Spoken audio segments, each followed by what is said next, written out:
Je ne pense pas que la question soit appropriée de me demander quel est mon regard, d'autant plus que longtemps avant et le référendum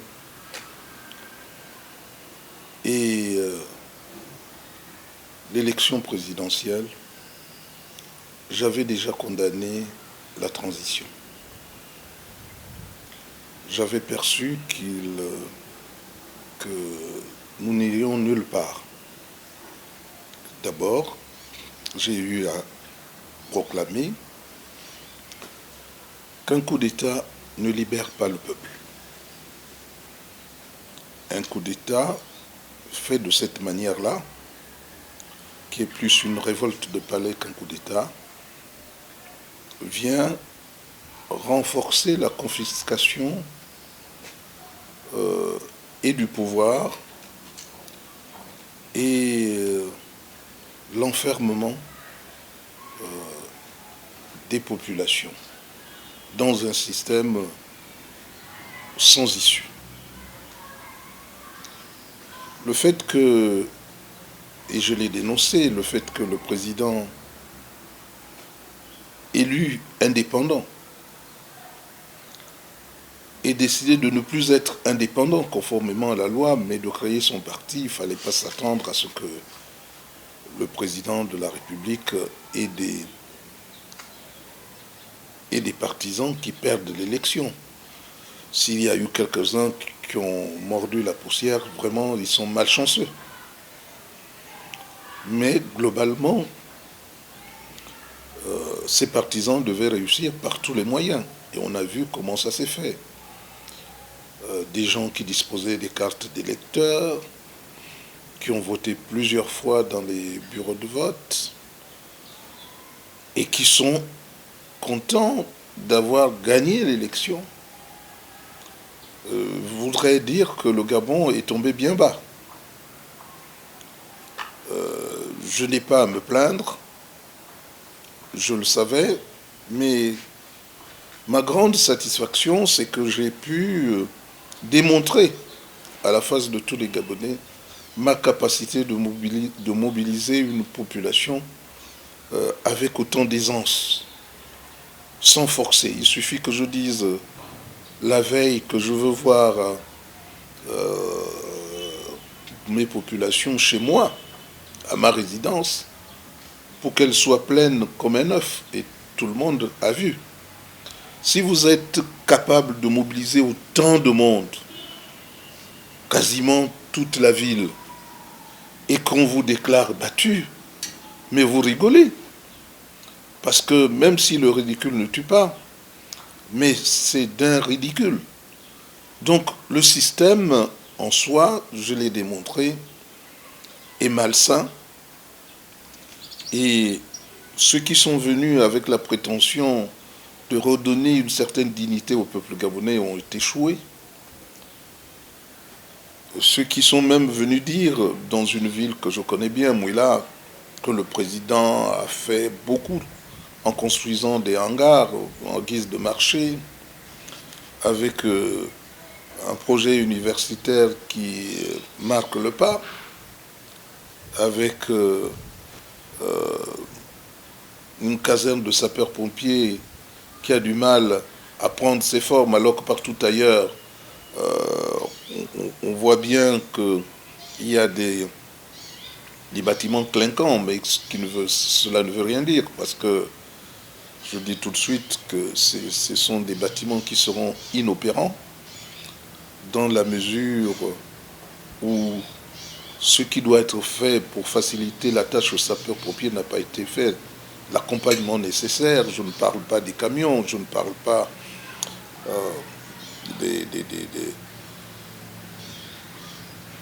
des charges récurrentes, je parle aussi des bouches d'incendie qui ne sont pas installées dans les villes où les sapeurs-pompiers sont installés. Ils doivent aller au marigot chercher de l'eau ou à la rivière. Et on voit d'ici que si votre maison prend feu, elle a le temps vous avez le temps de tout perdre avant que les sapeurs-pompiers n'arrivent. Oui, Monsieur le Président. Et donc, je voudrais terminer en disant que que c'est un non-événement. Moi, je savais que ce qui allait se passer était pire que ce que nous avons vécu avec sous Omar Bongo et sous Ali Bongo. C'est au peuple d'en tirer les conséquences. Jamais, jamais, depuis l'avènement du multipartisme, il y a eu autant, sauf au début, c'est-à-dire en 1991, avec le boycott qu'a promené Mba Bessol, et en 93, avec l'élection présidentielle où il y a eu levée de bouclier. Mais jamais par la suite, il y a eu autant de cacophonie, autant de gâchis. C'est tout à fait normal. Nous avons fait l'effort de réconcilier l'État avec les concitoyens en faisant en sorte que, surtout avec les partis politiques, en faisant en sorte que les partis politiques administrent d'une certaine manière les bureaux de vote pour qu'il y ait moins de récriminations, que tout le monde soit là. Mais aujourd'hui, c'est l'État. Le ministre de l'Intérieur, c'est le président de la République qui le nomme. Justement, et c'est le ministre de l'Intérieur qui est président de la CONACER, qui nomme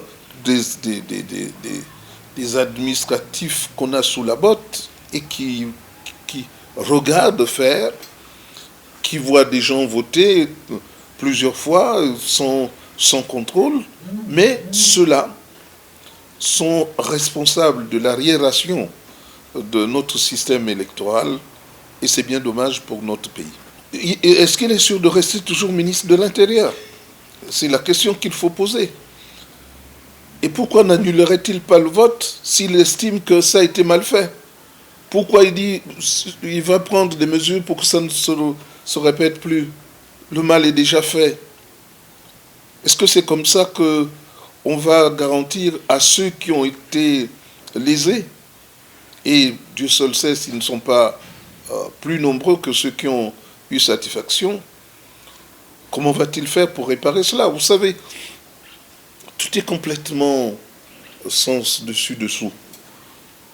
Il n'y a pas de financement des partis politiques en dehors de l'UDB. Donc, le financement n'existe plus. On sait que déjà, pour que vous avez des enfants, et c'est pourquoi nous avons salué le fait que moi je n'ai pas voté pour lui, mais c'est quand même une prouesse, malgré quelques bourrages d'urnes constatés ça et là, il a été globalement élu. Les gens faisaient du bourrage d'urnes pour être bien vus par lui, mais sinon, globalement, il n'avait pas besoin de ça pour être élu. Je le reconnais, parce qu'il faut avoir l'honnêteté intellectuelle de le reconnaître. Mais lorsqu'il a été élu par l'ensemble de la population, c'est déjà une aberration que de créer son parti. Et celui qui crée son parti, quand il est au pouvoir, il ne veut pas voir son parti échouer. Et là, comme il a une forfaiture de faire des choix que j'estime être hasardeux d'une partie du peuple, en repoussant l'autre parti qu'il a élu. C'est déjà de l'ingratitude, c'est une faute politique. C'est comme la première dame qui va à Mouila, qui dit que c'est son candidat. Moi, je ne suis pas pour être ostracisé, quelque ethnie que ce soit. C'est grâce à ma détermination, mon combat, que des gens qui vivent à Mouila peuvent être candidats. Parce que c'est ce qui m'a poussé à aller en politique. Parce que je suis allé défendre mon oncle à qui on a dit, tout ayant le même père que ma mère, et parce que sa mère était Mouambou de Niali, il ne pouvait pas être candidat à Mouila. Donc je suis celui qui a mené ce combat. Et je suis l'un des rares Gabonais, sinon le seul Gabonais, qui a dit, puisque j'ai épousé une femme, qui plus est Massango, cette femme ne fera pas de politique chez elle. c'est-à-dire à Mimongo, mais fera la politique chez moi, dans mon canton. Et cela depuis 1991, elle est élue députée, jusqu'à maintenant. S'il avait été à Mimongo, elle n'aurait jamais été élue. Peut-être une fois, mais pas tout le temps. Donc, chez moi, mes populations m'écoutent. Et la démonstration de force que j'ai eu à faire montre que dans la ville de Mouila, je suis celui que les populations écoutent. Les autres ont eu du mal à réunir 50, 100 personnes, je l'ai vu au cours, même au deuxième tour. Mais ça n'a pas été mon cas. Ça veut dire que si vous êtes entravé par un pouvoir qui veut dominer, on arrive à des situations aberrantes où la première dame dit « J'ai mon candidat, Nzebi, je n'ai rien contre ». Mais ce sont les mêmes Nzebi qui ont dit à Décapé, qui a épousé une fille Nzebi à Mbigou, qu'il peut tout faire sauf faire la politique à Mbigou. Il doit aller la faire à Mouila. Quand j'entends des gens vouloir dire que les Pounous ne sont pas autochtones de Mouila, mais pourtant ce sont eux qui sont dominants à Mouila. Et pourtant l'histoire montre que les Pounous ne sont pas en périphérie. Ils sont au centre même, occupent le centre. Ont-ils eu à un moment à conjuguer plus avec les colons? C'est peut-être ça le cas. Mais les autres qui ont lutté sont restés en périphérie. On ne peut pas vouloir quelque chose de son contraire. Donc, ils n'étaient pas, eux, à Mouila. Ils luttaient un peu plus loin. Les luttes étaient menées là. Les colons s'étaient installés là à Mouila. Et à Saint-Martin, il y avait les Apinji. Un peu plus loin, sur la route Mimongo, les Tsogo, qui luttaient avec Mbombe Anyangé, en relation avec Mavurulu, d'Ignon de Makit. Et donc, tout était fait pour que les populations qui luttaient contre les colonisateurs ne soient pas au centre même, soient en périphérie. Et on voit l'occupation des sols, comment ça se passe. Et je vous dirais que c'est encore récemment, il y a moins de 20 ans, que certains quartiers sont animés désormais pour des populations qui sortent, qui viennent s'installer à Mouila. Les Nzebi qui sont à Unefico et IGAD, c'est Maranga Moussavou avec Gustave Bongo qui ont amené Unefico et à Lekoni et à Mouila. Et là où sont installés aujourd'hui un peu plus à Didjanou les Nzebi. Donc on ne peut pas, même s'il reste un seul Nzebi ambigu, je ne me permettrai pas de dire, parce que les Pounous s'y sont installés, que ce sont les Pounous qui vont représenter la contrée. Il en va de même à Mouila. Et j'ai le devoir de le dire. Beaucoup ne comprennent pas le président Omar Bongo qui a institué un système où toutes les ethnies doivent être représentées. On est étonné alors qu'on est les plus nombreux.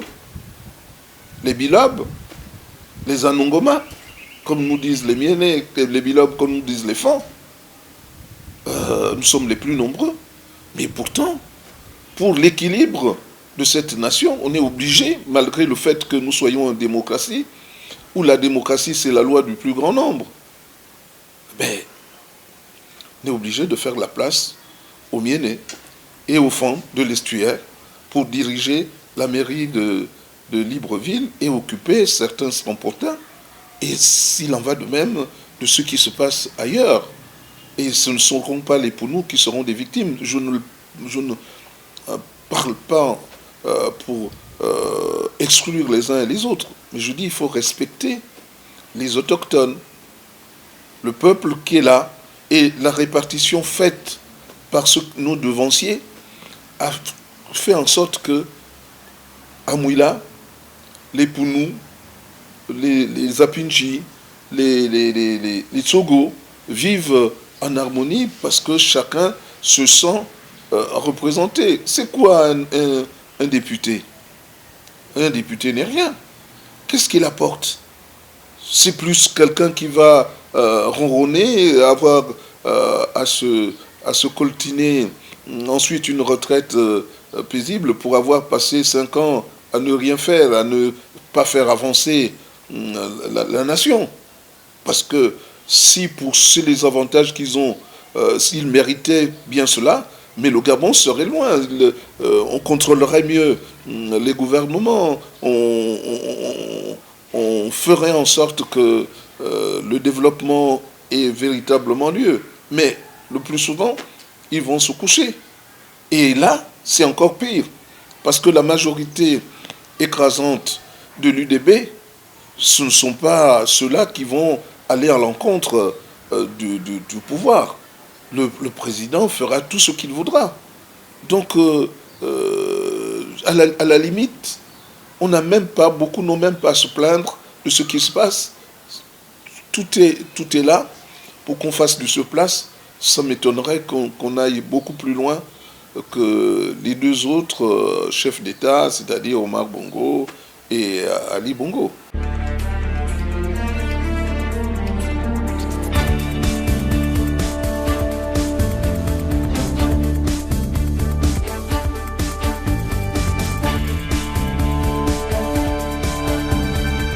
Mais ce qui est évident, c'est déjà une cassure entre le jeune chef d'État qui a été élu quasiment à l'unanimité, un vote du parti unique, quasiment, par rapport aux espoirs qu'il a donc suscités et qui sont déçus. C'est à lui-même d'en tirer les conséquences. Moi, personnellement, je rigole sous cap, parce que j'ai dit des choses que beaucoup ont pensé que j'étais aigri, alors que j'étais l'un des rares Gabonais à avoir assisté le président pour trouver des financements et surtout lui demander de construire des universités, parce que nos enfants ont besoin d'apprendre dans de bons établissements, et ici au Gabon, sans aller courir le risque d'aller vivre une vie d'enfer, que ce soit le Sénégal ou d'autres pays, la France, les États-Unis. C'est une vie de misère qu'ils mènent là-bas. Ils ne sont pas véritablement intégrés.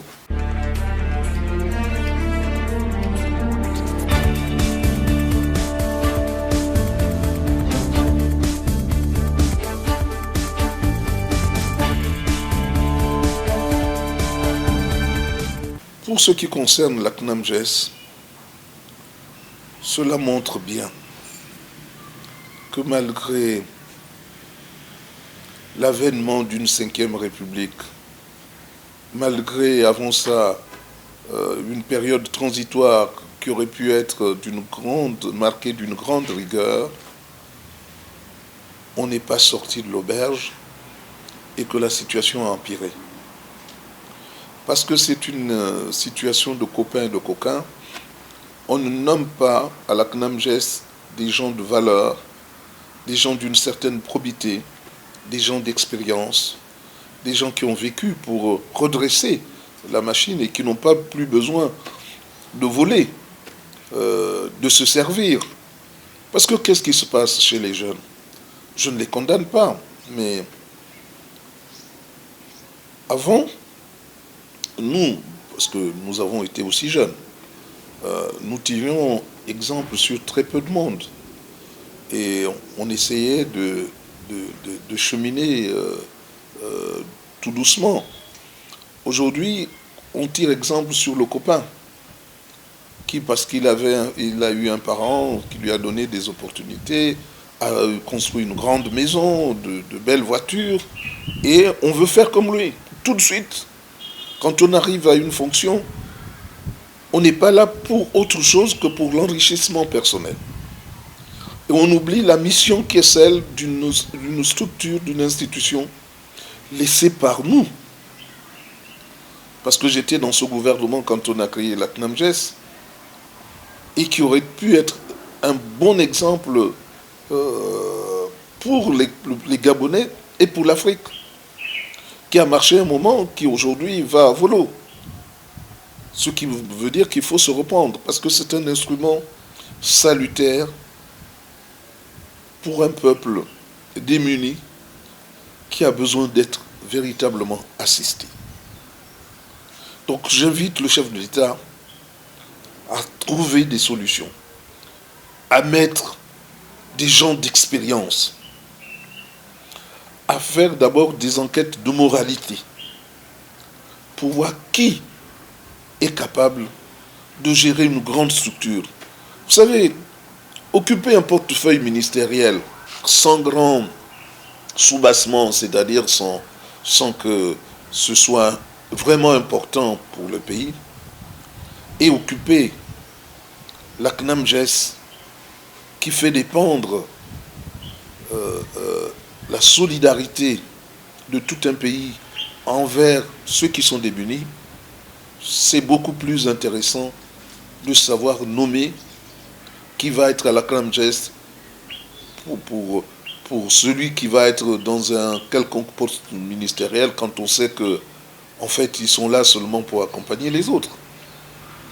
Hein? Et donc le président doit faire l'effort de reprendre en main la CNAMGES et de tout faire pour mettre à la tête de ces structures des femmes ou des hommes capables de redressement, capables de ressaisissement, capables d'abnégation, pour ne pas prendre pour lui ou pour eux ce qui doit revenir à tout le monde, ce qui est nécessaire pour la vie, la solidarité de la nation envers d'autres populations, surtout plus nombreuses et démunies. Maintenant, en ce qui concerne, vous avez parlé de... Oui, nous en sommes réduits à souffrir tous de ces coupures. Hier encore, ça a été la même chose. Un moment, plus de coupures, un autre, les coupures reviennent. Les contrats conclus avec certains hommes d'affaires de certains pays, quand on regarde de très près, on se dit, mon Dieu, le Gabon est tombé bien bas. Vous croyez que les bateaux qui sont au large, un pays comme le Gabon, avec beaucoup de cours d'eau, doit se contenter de ces possibilités qui sont ces palliatifs qui ne mènent nulle part et qui coûtent très cher aux finances publiques, coûtent très cher à l'entreprise. Donc là aussi, c'est bien de dire qu'on vient libérer le peuple. C'est bien de dire que tout ce qui a été fait avant est moins bien, surtout quand on était témoin de ce qui se faisait et qu'on suivait et qu'on était le bras séculier de ceux qui gouvernaient pour venir nous dire que ce qui était fait avant, tout était nul. Mais maintenant, face à l'art, on voit comment, après cette critique, comment l'art va être aisé. Or, la critique est aisée, l'art difficile.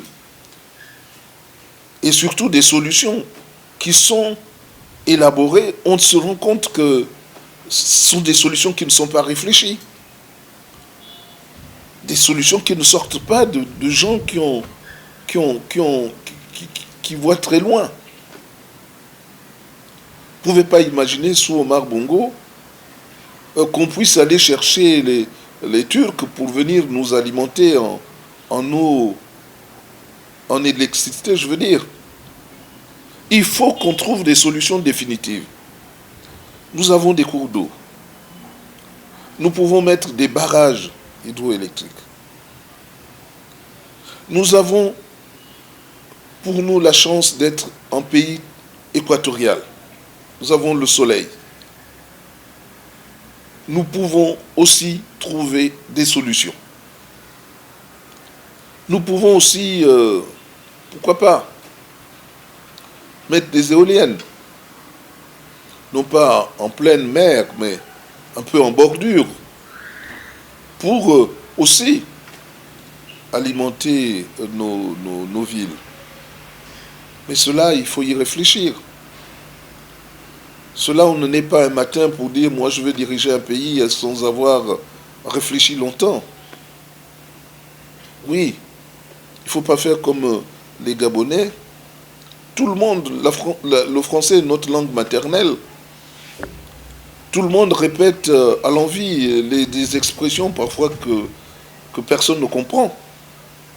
Mais il y a des gens qui ont été à l'école, qui ont appris à parler français, comme les Français eux-mêmes, mais qui ne répètent pas des choses parce que vous êtes là, vous écoutez les autres parler, vous dites que vous pouvez faire la même chose. Non, c'est pas ça la vie.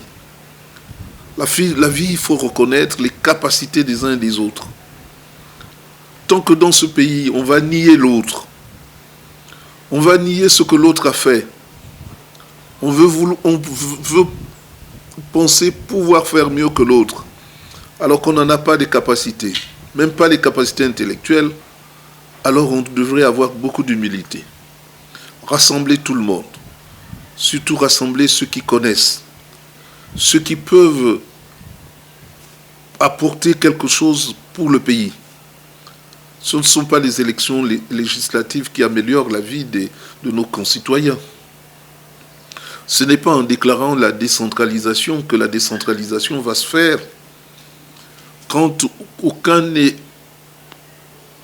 engagé vers la déconcentration. Parce que c'est seule la déconcentration permet de maintenir les populations locales là où elles vivent.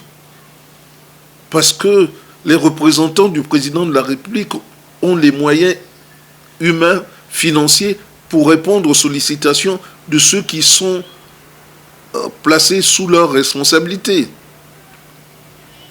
Mais tant que ce n'est pas comme ça qu'on comprend la gestion de l'État, la décentralisation n'aura pas de sens. Et en plus, tant qu'il y a un discours excluant ceux qui ont vécu, excluant ceux qui ont plus d'expérience, j'ai constaté que notre génération a eu plus de chances de fréquenter de bonnes universités, d'avoir de bonnes formations, de bons diplômes, par rapport aux diplômes qui sont galvaudés aujourd'hui, qui sont obtenus dans des boui-boui. Et puis voilà, on est tous mélangés, les gens parlent fort, les gens crient, parce qu'on sait aligner quelques phrases, on se dit, bon, on est intellectuel et on peut donc se permettre de gérer tout un pays. Et c'est ça le problème. Donc, les coupures d'électricité, ça montre bien que nous sommes tombés bien bas. Vous vous rendez compte? J'habite les bas de Guégué. Nous n'avons jamais eu de coupure d'eau. Aujourd'hui, je me lave au seau. Tous les matins. Mon chauffe-eau ne sert plus à rien. À 2 heures du matin, 3 heures, au bas de Guégué, au cœur même de la ville, pour avoir quelques seaux d'eau à réchauffer le matin pour que je me lave. C'est incroyable. Avant de penser à de grandes choses, pensons à ces choses-là qui facilitent la vie et qui font que les gens vivent mieux. Mais est-ce que par rapport à ce qui se passait hier, sous Ali Bongo, y avait-il autant de coupures d'eau, d'électricité? Sous Omar Bongo, y avait-il autant de coupures d'eau, d'électricité? Sous Ali Bongo, sous Omar Bongo, est-ce qu'on se plaignait de la CNAMGES autant que maintenant? Alors, je demande au président de se ressaisir et de ne pas être trop partisan, parce que ça le perdrait, comme là ça l'a perdu. Il a montré ses faiblesses, il a montré ses ambitions, il a donné plus de l'argent à des gens, de pauvres gens qui ne pouvaient pas espérer être élus députés, mais qui, parce qu'ils ont eu un peu plus d'argent que les autres, l'ont été. Sans compter la fraude, et qui est comme le nez au milieu du visage. Comment Maganga Moussavou, qui rassemble des foules, je suis allé soutenir un jeune frère, Mabika, et après le grand meeting de jeudi, c'est un exemple que je prends, à Ngosso, au stade de Ngosso, j'ai indiqué à mon jeune frère de venir chez moi dans la matinée. Je vais demander aux populations de venir. Il était incrédule, il se disait mais à quel moment il va demander aux populations de venir? Et quand il est venu, il y avait foule dans mon Boukarou. J'ai simplement dit, bon, sans mégaphone, sans rien, de dire aux gens de venir. Et les gens sont venus. C'est vous dire que je ne devrais même pas me plaindre, mais si je dénonce, c'est parce que j'ai une voix pour dénoncer. Et si je la garde pour moi-même, je serai égoïste. Je dois l'utiliser pour défendre les plus faibles. Parce que ma voix c'est pas une voix qui a peur. Donc je suis là pour défendre ce qui doit être défendu avec le respect des institutions et doublé de conseils que je donne. La direction que nous prenons n'est pas une bonne direction.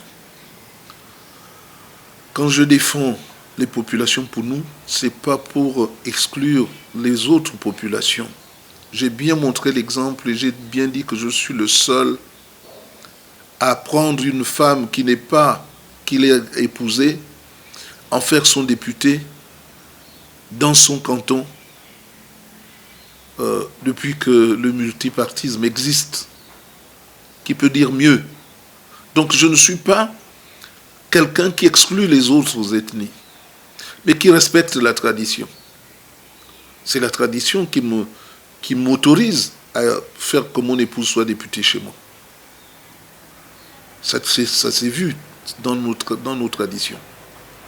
Parce qu'elle est désormais une fille, non pas Massango, mais une fille pour nous. Et c'est à ce titre qu'elle est notre députée. Et je dis même aux Massango, au lieu d'honorer leur fille, c'est bien pour le comportement qu'elle affiche vis-à-vis des miens, mais ils devraient être un peu reconnaissants vis-à-vis d'un homme, sans me taxer d'extraordinaire, vis-à-vis d'un homme qui a su allier la tradition et la modernité et qui a choisi une femme qui a pu se mettre au service de mes parents pour qu'elle soit toujours appréciée. Ça veut dire quoi? Ça veut dire que ma belle famille devrait me remercier d'être cet homme-là qui a su protéger sa femme, qui a su l'élever, qui a su l'encourager. Le contraire, c'est de l'ingratitude. Et je dis que ma fille, la première dame, car c'est ma fille, à qui j'ai octroyé le meilleur terrain qui puisse exister à Mouila, au bord de l'Angounier, a commis une erreur politique. Elle est notre fille, elle n'a pas de parti pris à prendre. À Mouila, elle doit respecter les ethnies autochtones, dont les Pounous, j'ai pas honte de le dire, au lieu d'aller prendre un militaire, Nzebi, à la retraite, qui a épousé une fille de Mwabi, pour en faire son député. Et Mapangou, de Mandilou ne peut pas venir donner des leçons, faire pression sur le jeune charmant Bivouli en disant il faut qu'il se retire parce qu'il faut laisser le candidat de la première dame. J'aurais bien aimé qu'il puisse dire à la première dame, Fougamou est ouvert, prends ton candidat, amène-le à Fougamou pour voir comment les Échira allaient réagir. On ne fait pas à d'autres ce que vous ne vouliez pas qu'on vous fasse. Nous vivons en harmonie. Chacun a une parcelle de terrain, de terre. Et même si celui-là est un mécréant et qui ne vaut rien, il faut le respecter pour ce qu'il est. Et voilà le message que je voudrais transmettre pour dire, vous allez avoir à Mouila un Apinji, 2 Sogo, un Zébi, une Pounou, mais Massango, au canton Gounier central, et vous n'allez pas avoir de représentants Pounou à l'Assemblée nationale. Je ne parle pas de Ndéndé, où normalement l'enfant doit être dans sa petite localité, parce que Maïs Moussi est de père Nzébi et de mère Pounou. Donc vous voyez les frustrations de ce peuple Pounou de Langounier, et qui, hormis moi, peut dénoncer cela, parce que les autres ont la tête sous l'eau. Les autres, on peut leur marcher dessus, ils diront toujours non, il n'y a pas de problème, ils n'ont pas mal. Mais moi, j'ai mal à leur place, parce que je n'ai plus rien à attendre, non pas de la vie, rien à attendre de la politique. Donc je dis les choses telles qu'elles doivent être dites dans un pays qui est à nous tous et qui nous appartient à nous tous, sans ostracisme. Parce que j'ai montré que je suis beaucoup plus rassembleur que ceux qui parlent, par des actes que j'ai posés. Donc je tenais à le dire pour que certains qui parlent à tort et à travers ne puissent se taire. Et je reste toujours le patron de cette ville de Mouila. Et je garde mes populations en état de vivre sainement, sans acrimonie, mais en évitant de frustrer les uns et les autres. Voilà.